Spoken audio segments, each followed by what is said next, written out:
The Women Manifesto will guide the advocacy on participation and representation of women in politics in Nigeria. It is a product of collaboration by the International Republican Institute, Elect Her, and other stakeholders. With the launch of the roadmap to advance women's inclusion in political leadership in Nigeria, Program Officer, International Republican Institute, Women's Democratic Network, Bryant Martin Fiesta, says the institute is working with 115 countries, including Nigeria, to ensure gender equity with 60% male allies as support late last year in Nigeria.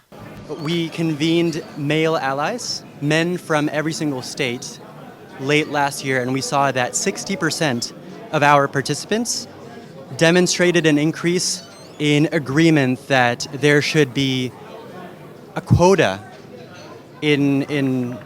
for political women, mainly because they saw the short and medium-term benefits. Elect Her's founder hopes that through its roadmap, it will achieve strategic engagement in women's representation in politics in the next 4 years. The key to the discussion today is ensuring that in the next 4 years, we actually achieve an impactful trend when it comes to women's inclusion in public life and politics. And that's why we're presenting this roadmap today.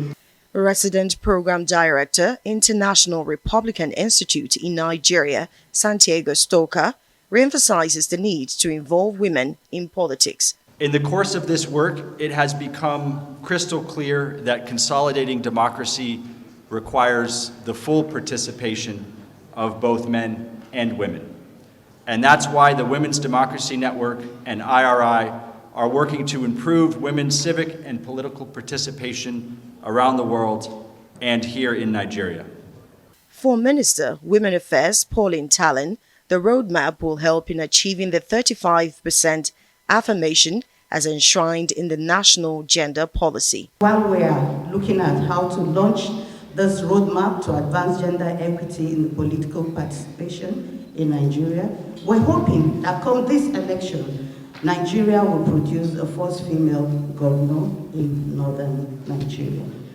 As the election inches closer, civil society organizations are working with data to encourage women's inclusion in political offices.